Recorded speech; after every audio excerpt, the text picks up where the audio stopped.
20:10, buonasera e ben ritrovati in diretta su Antena 3 al voto subito. E questa è la domanda che vi stiamo ponendo, che porremo agli ospiti questa sera. Ne parliamo ormai da diversi giorni, ma forse avrete visto e sentito anche che qualche evoluzione c'è e c'è stata. Oggi è stata una giornata un po' di lancio di diversi segnali a Roma, mettiamola così, tra mancanza di fiducia, astensioni, e ora la ripercorreremo insieme ai nostri ospiti, proprio perché ci si sta avvicinando all'ipotesi del voto anticipato, con un accordo che ormai sembra ampio sulla legge elettorale alla tedesca con modifiche all'italiana. Saluto e ringrazio i nostri ospiti, a cominciare da Federico D'Inca, parlamentare onorevole del Movimento 5 Stelle. Buonasera, ben trovato. Buonasera a tutti, grazie per l'invito come sempre. E il capogruppo del Partito Democratico in Consiglio Comunale a Venezia, Andrea Ferrazzi, ben trovato. Buonasera a tutti. Ma voi siete d'accordo sulla legge elettorale, no? Quindi di cosa discutiamo? Probabilmente cioè, nulla. Se vogliamo, PD... partire subito con la campagna elettorale, bene, iniziamo già subito a sfidarci e mettiamo sul campo le cose per il Veneto. No, non va bene. Il Movimento 5 Stelle ha detto sì praticamente attraverso il voto online, il PD è d'accordo, Forza Italia è d'accordo, quindi voi siete noi crediamo che stessa linea? Noi credo che, diciamo di no, insomma. Questo, chiaramente certo, sulla legge abbiamo voluto avere il nostro Democratellum, che è la prima nostra legge elettorale fatta ancora a inizio legislatura, e poi abbiamo proposto anche il Legalicum, che era una sistemazione dell'attuale volontà della consulta espressa dopo il referendum costituzionale, appunto per modificare la legge elettorale, bocciando completamente quella fatta dal Partito Democratico e che era appunto l'Italicum. Oggi noi siamo davanti a questa possibilità finalmente per gli italiani di tornare a votare, che è una cosa fondamentale, perché io ho visto passare 4 governi in Parlamento, ho visto passare Monti, Letta, Renzi, Gentiloni, credo che ormai ne abbiamo piene le tasche di governi di centrosinistra, e ora finalmente di poter cambiare, di poter affrontare nuove elezioni con le regole del gioco. Sulle regole del gioco abbiamo detto ok, ci stiamo anche noi, vogliamo partecipare per far sì che non vi sia una forma come sempre di approccio del Nazareno in cui Berlusconi e Renzi tiravano le carte sul tavolo, semplicemente vogliamo riuscire a fare regole chiare. Abbiamo chiesto di fare gli incontri in commissione. Questa sera manca ancora, arriverà la settimana prossima in aula la votazione della legge elettorale alla Camera, manca ancora da concludere quelle che sono poi le nostre richieste, e che facciamo anche questa sera, perché appunto Fiano darà l'emendamento che trasformerà il Rosatellum, quello fatto con semi-maggioritario, lo trasformerà in un Tedeschellum, ormai questi nomi con l'ellum finale finiscono così. Ecco, noi proporremo anche dei nostri emendamenti sul metodo da adottare all'interno, il metodo D'Hondt ad esempio, quindi una ripartizione più equa dei seggi, in maniera tale che vi sia un proporzionale equilibrato, e noi abbiamo chiesto anche una sorta di premio di maggioranza sopra il 37 o il 40%, per dare governabilità al nostro Paese, perché noi siamo convinti di poter andare oltre al 37%. Un premio di maggioranza che non sia eccessivo, no? Perché sennò poi interviene una nuova consulta. Io credo che ci sarà il premio di maggioranza, insomma una cosa equilibrata, però credo che chi raggiunge il 40% possa avere qualcosa in più. Lo chiederemo poi a Ferrazzi anche, ma secondo lei va a finire così, che ora si crea la crisi con Alfano per giustificare un voto anticipato? Visto che Alfano, avendo il limite del 5%, molti partiti minori ora si stanno finalmente possiamo scagliando. mettere da parte l'era dei partitini minori, e questo sarebbe un bene per il nostro Paese. Lo si dice da una vita. Da una vita lo si dice, anche so come il timore che alla fine si rimettono insieme e poi si torna in partito e poi si ridividono ancora dopo le elezioni. Questo è un fattore. Io sinceramente ho qualche preoccupazione che alla fin dei conti, se MDP non dà la fiducia alla manovrina oggi presente alla Camera in fiducia che va al Senato, oggi non l'hanno votata, se gli orlandiani fanno un passo indietro e sono 31, ancora una volta ci troviamo che effettivamente non ci sono i numeri per votarla al Senato. La mia preoccupazione è questa, che alla fin dei conti per dei giochi interni di potere del Partito Democratico non si arrivi a poter dare finalmente le regole del gioco al Paese, e finalmente a poter tornare a votare quello che noi pensiamo prima del 16 di settembre, che è la data per i famosi vitalizi.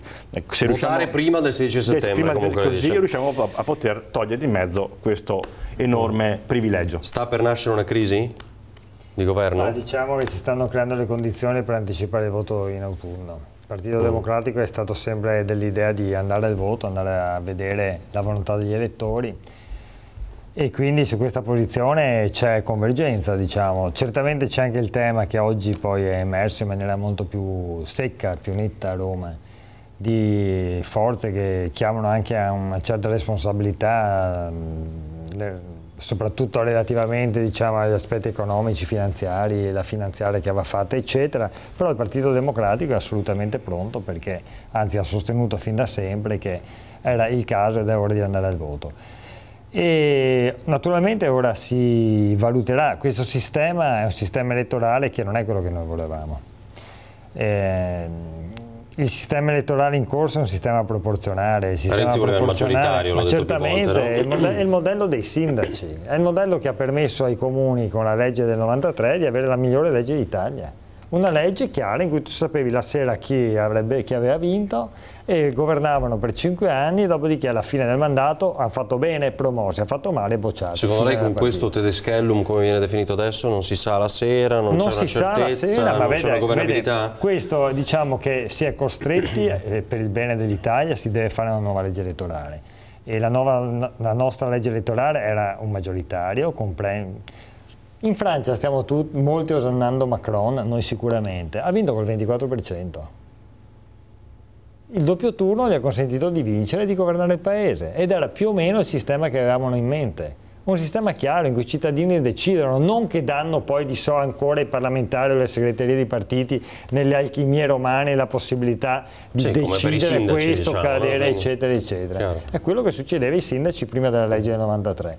E questo era il sistema che noi non volevamo. Bene, adesso si deve prendere atto che non ci sono i numeri, non ci sono le condizioni, e quindi nasce questo sistema, diciamo, proporzionale, che crea un problema di fondo però. Dopo il voto ci sono i numeri in Parlamento per fare un governo? Perché questa è la domanda che un paese, un partito responsabile, una forza politica responsabile si pone. Ci sono i numeri, oppure come qualcuno sta dicendo si ritornerà al voto e così continuiamo a ritornare al voto? La modifica che proponerà poi il Movimento 5 Stelle, quindi con l'emendamento per il premio di maggioranza, comunque potrebbe essere una soluzione? Il Movimento 5 Stelle si deve mettere d'accordo con se stesso, perché è stato esattamente quello che la consulta ha bocciato, e si parlava esattamente 37 o 40%. La consulta l'ha bocciato definendolo incostituzionale. Eccessivo. Si figuri se noi non siamo d'accordo con il premio di maggioranza. Eccessivo. Assolutamente sì. Dopodiché se lei mi chiede anche il voto di settembre, altra balla che racconta 5 Stelle, non è vero assolutamente per che arrivare alla pensione, intende quello? Certo, ma queste sono le solite demagogie. Non è vero per nulla che se si vota in settembre non prendono la pensione, purtroppo. Perché la scadenza della legislatura, come spiegano i costituzionalisti, quelli che sanno le cose, che le hanno studiate, si ha nel momento in cui viene insediata la successiva. Quindi si deve votare il 20 di agosto per avere appunto il superamento delle vitalizie. Quindi noi raccontiamo balle ai cittadini che hanno le palle piene, scusa il termine. Bisogna dire le cose come sono. Dopodiché, per chiudere questa partita, il 20 di agosto, votiamo. Per carità, per chiudere questa il 20 partita, di agosto, così facciamo una bella campagna elettorale a Ferragosto. E pensi che facendola il 24 settembre non sia simile la cosa? Ma mi pare che stai raccontando cose ingiuste. Aspetti, Ferrazzi, facciamo replicare di cioè votare il 20 agosto sembra abbastanza improponibile, però difficile. Io credo che gli italiani voterebbero volentieri anche il 20 di agosto, pur di togliere il vitalizio. Pur di togliere i vitalizi, dice oggi presenti. Tu puoi ridere finché vuoi, ma è così però la vita, ragazzo mio. Io penso che gli italiani, di agosto tutti a fare campagna elettorale, secondo me le persone, per avere il gusto di togliere il vitalizio agli attuali parlamentari, voterebbero anche il 15 di agosto. Lo sai questo? Io farei alzare il telefono, magari ricevere qualche telefonata, e ci diranno anche le persone cosa che vogliono votare. Ma te lo proponiamo se serve, anche così sarai contento, il populista è un populista e fare come ti pare. Va bene, come vuoi tu, hai ragione tu, sempre PD ha ragione. Tra l'altro in questi giorni il PD ha proprio preso di mira il Movimento 5 Stelle, ho visto, con Luca Lotti, Renzi, insomma si scaglia sempre contro di voi, evidentemente ha identificato comunque... La paura fa 90, più che paura, scagliarsi contro. A noi non interessa assolutamente la polemica fine a se stessa. Quello che però va assolutamente, come dire, sottolineato è che il vero problema, i veri pericoli, soprattutto a Roma, sono di due specie, sono i frenatori e sono gli urlatori. I frenatori sono quelli che hanno voluto il sistema proporzionale, tra cui anche i 5 Stelle, no? Perché cosa succede nel sistema proporzionale? Tutti contano, no?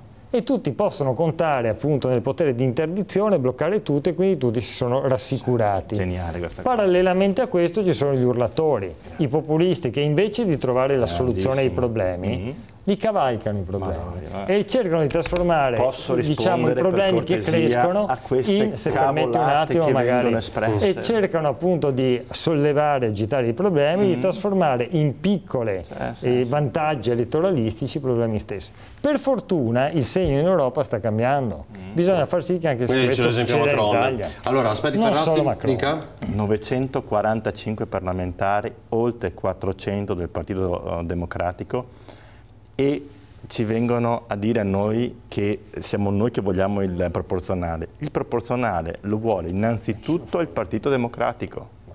Questo è quello che è uscito ultimamente, perché l'accordo diversamente poi nel Parlamento non si trova. Punto e basta. Ma se Di Maio ha detto questo è il sistema che volevamo noi, abbiamo vinto noi, ma che dici? Questo è il sistema che voleva il Movimento 5 Stelle fin dal principio. Noi abbiamo fatto una proposta. Infatti lo state applaudendo. Noi abbiamo fatto una proposta sul proporzionale e semplicemente all'interno della prima commissione, con gli incontri fatti, dove c'era Toninelli, Vito Crimi e Roberto Fico, si è espresso la nostra volontà. Basta, poi da noi, votata anche attraverso la nostra base, che sono comunque 29.000 persone che hanno detto di sì ad un proporzionale. Credo che si possa avere comunque il rispetto per le persone che l'hanno votato. Di fatto noi almeno li abbiamo fatti votare, voi non li avete fatti votare sicuramente attraverso noi abbiamo fatto le primarie con 2 milioni di voi voti. Fatto, voi invece leggete i sindaci con 8 voti. Non avete scelto la legge elettorale con le primarie.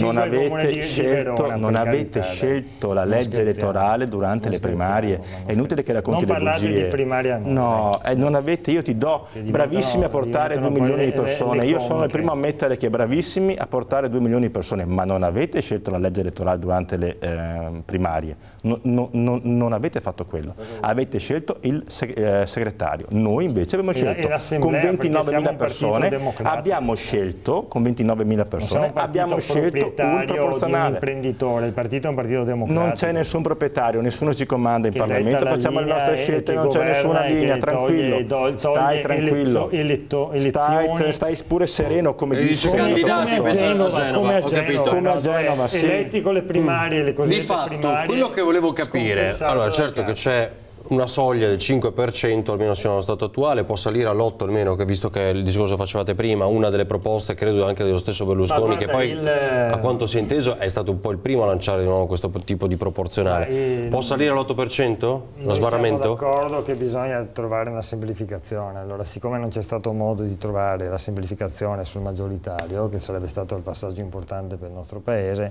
bisogna farlo con altri sistemi. Noi siamo per la soglia di sbarramento, perché c'è certo un tema di rappresentanza, ma c'è anche un problema di governabilità.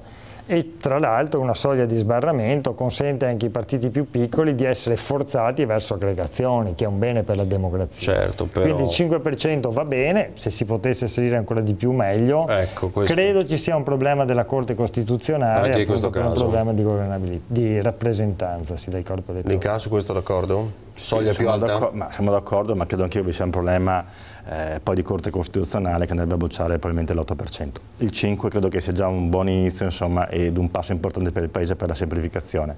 Almeno costringerebbe anche i piccoli partiti a unirsi insieme, e poi comunque dopo le elezioni, io continuo a ripeterlo, questi si divideranno e poi si spezzeranno, insomma, tante piccole aree. Sul premio di maggioranza non ha più replicato Ferrazzi, cioè il problema è che proporne una reintroduzione magari ci farebbe trovare lo stesso caso dell'altra volta. Io credo che si possa introdurre un premio di maggioranza, poi non è la maggioranza assoluta del Parlamento molto probabilmente, su questo si può capire in maniera diversa, ma per certi versi lo sbarramento al 5% e comunque il metodo oggi usato favorisce i grandi partiti portandoli ben più del loro valore durante le elezioni, e quindi avere un numero di parlamentari superiori, che si vedono anche dalle stime che in questi giorni escono sui giornali.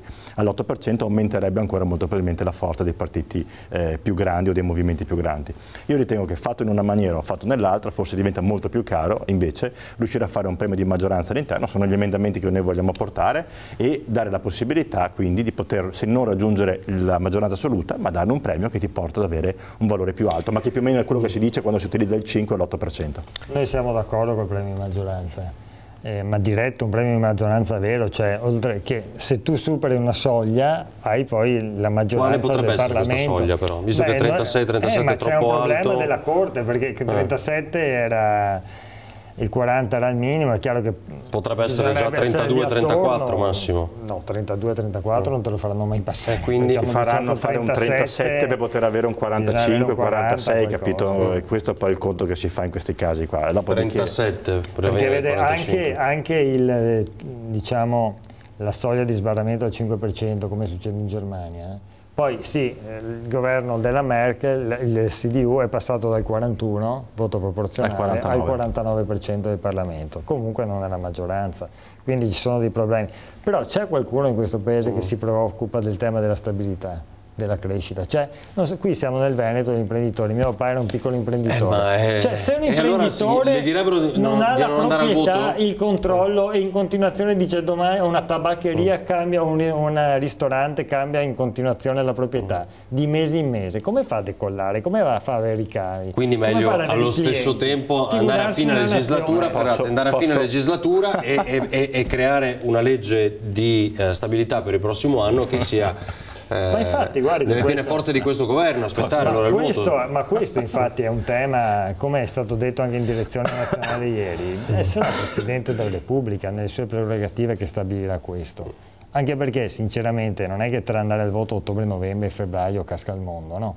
Quindi ci sono le condizioni, si ragioni con calma per il bene del paese, non per il bene del partitino di turno. Per il bene del paese, questo fa una forza, diciamo, che ha una visione. Non cambia molto tra ottobre, novembre e febbraio. No, ma io ho un po' di confusione se Andrea Ferrazzi è del Partito Democratico o se invece di qualche altro partito. Scusami Andrea, perché ci sono due cose interessanti. La prima, ma non si può continuare a cambiare un governo, eccetera. Guarda che il tuo governo è passato da Letta a Renzi e poi a Gentiloni, Non ha fatto mica gli altri. Il Parlamento non aveva i numeri, certo. No, credo che tra Renzi e Gentiloni non cambiava niente, sono rimasti gli stessi numeri ed è rimasto la stessa governabilità. Voi volevate che rimanesse Renzi? Ma faccio per dirti che tu mi dici che si cambia.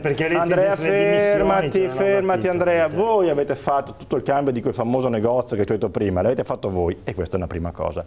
E poi per la seconda, è sempre Renzi che vuole andare a votare a settembre-ottobre. A noi va benissimo, ma è Renzi che vuole andare a votare a settembre-ottobre. Tutti, ogni persona che ci sta guardando qui dentro ci sa perfettamente che la persona che sta mettendo il turbo, va bene, vuole fare fuori Gentiloni, che tra l'altro è suo, è comunque Renzi. A noi va benissimo. Io sono del si vada a votare a Ferragosto, cioè non ho capito, mettiti d'accordo. Andrea, non prendere in giro chi ci guarda, a noi va benissimo andare a votare, è che se tu mi fai dei ragionamenti dicendomi che va bene votare a febbraio, devi mettere a posto la tua coscienza, perché Renzi, che è il segretario del tuo partito, vuole andare a votare anche domani mattina. Per cui non dire cavolattine in televisione, perché poi rimangono e la gente a casa se le ricorda, se le fissa in testa. Se permetti la gente può vederlo. Renzi ha detto in direzione ieri che è prerogativa del capo dello Stato.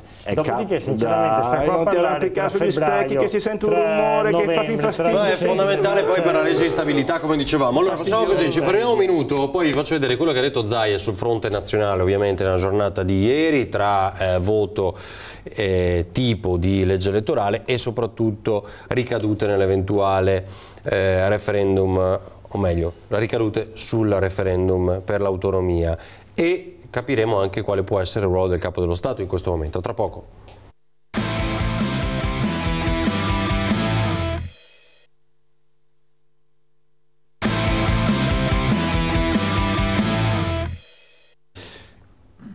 e 10, ora torniamo in diretta, vi faccio sentire subito Luca Zaia, il Presidente del Veneto, che cosa dice dello scenario politico nazionale con ricadute sul Veneto. Vediamo. Il governatore Luca Zaia guarda con favore alla convergenza tra le principali forze politiche sulla nuova legge elettorale. Auspico che si vada a elezioni anticipate, puntualizza, perché è ora di ridare la parola ai cittadini.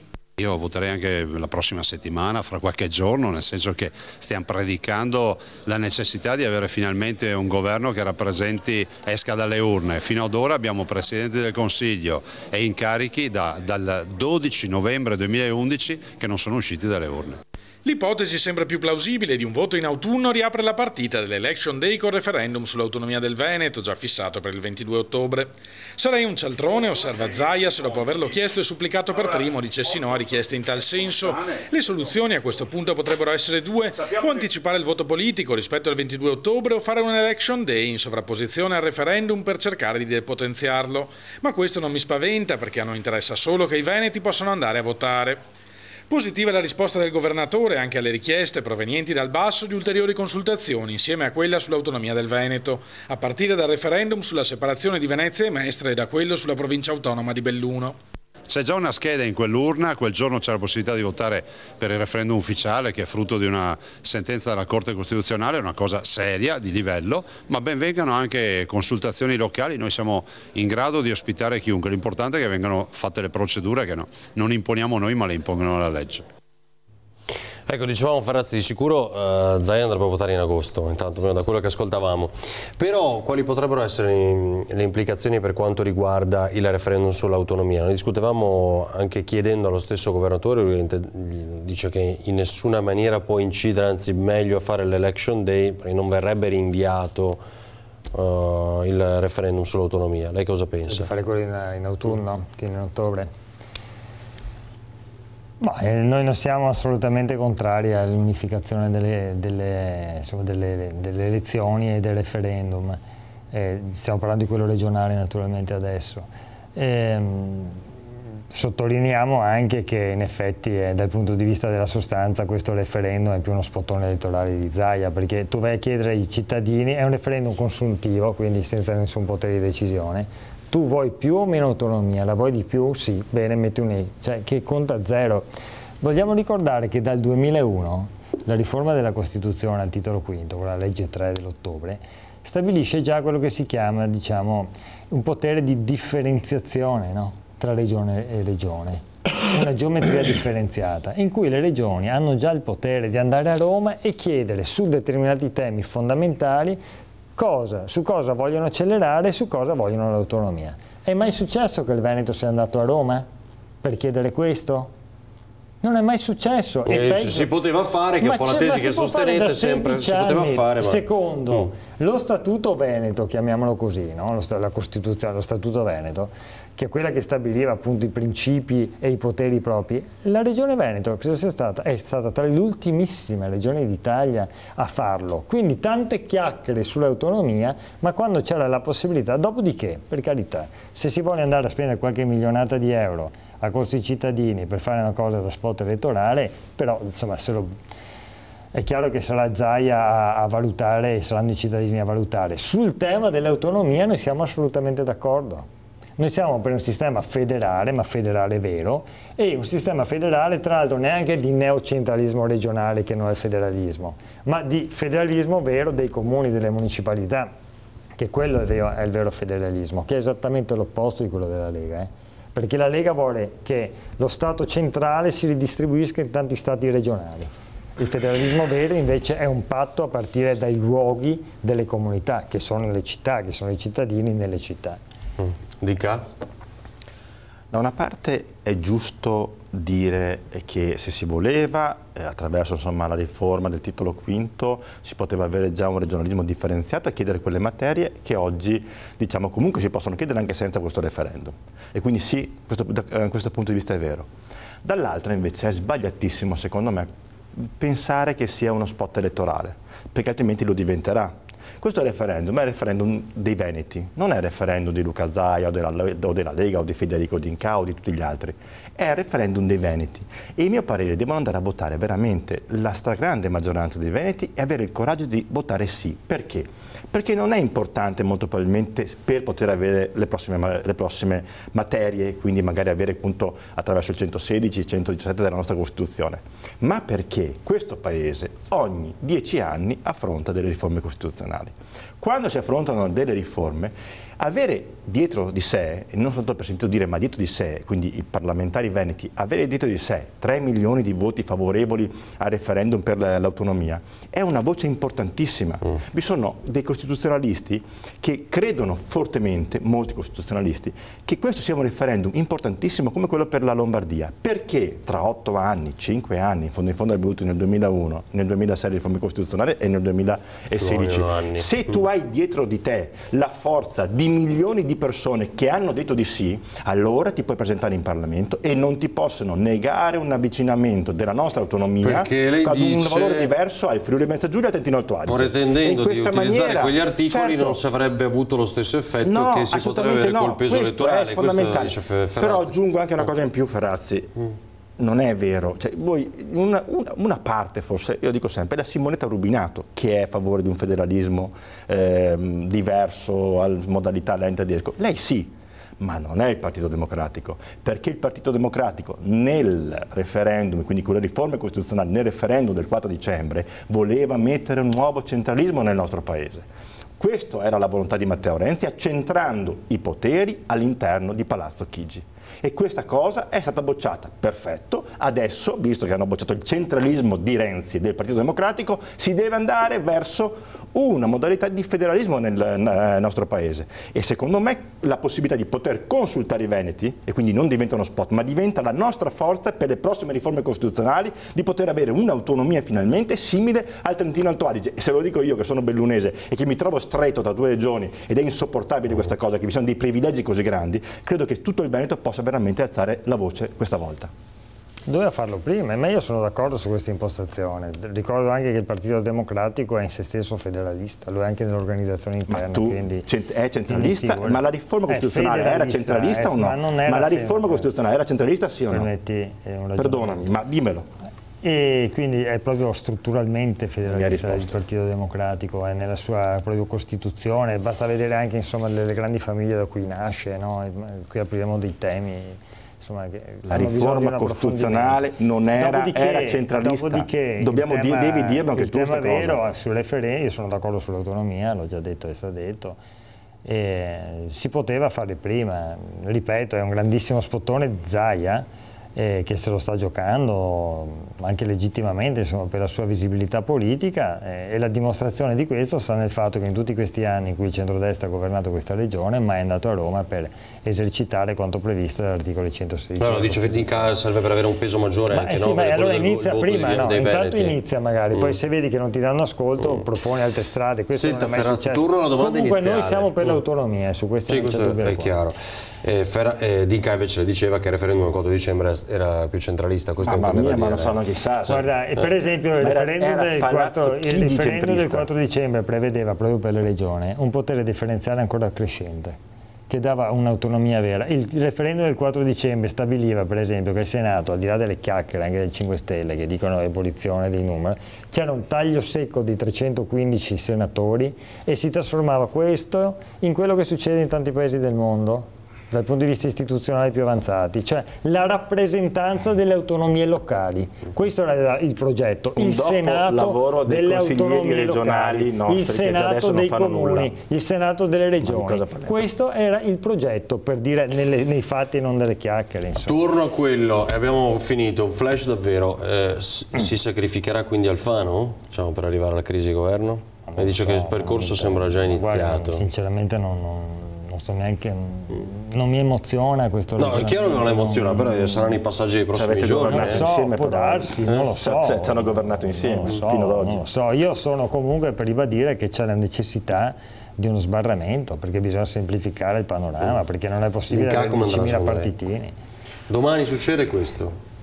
Che in questo momento vedo alla fin dei conti una manovrina voluta dall'Unione Europea che vale 3,4 miliardi che rischia di non avere la fiducia al Senato e sotto questo punto di vista con una parte interna del PD al Senato, 31 senatori che hanno firmato un documento contro il proporzionale, vedo questa proposta di legge elettorale forse in difficoltà al Senato. Io mi auguro che il PD faccia chiarezza al suo interno e che finalmente si possa andare a votare. A noi va bene anche il 15 di agosto agosto, se vogliamo togliere i vitalizi e quindi andare prima del 16. Ad ogni modo ci auguriamo di poter votare in settembre e ottobre e dare finalmente un governo, e mi auguro anche che all'interno della nostra proposta di legge elettorale venga accolto un premio di maggioranza che dia una stabilità al Paese, se non di una maggioranza assoluta ma di una maggioranza molto molto alta. Ringrazio Federico D'Inca e Andrea Ferrazzi per essere stati con noi questa sera, voi per averci seguito come sempre. Ora c'è il telegiornale del Veneto, quindi l'informazione di Antena 3 prosegue e poi domani mattina la rassegna stampa alle 6:30. Grazie, buona serata.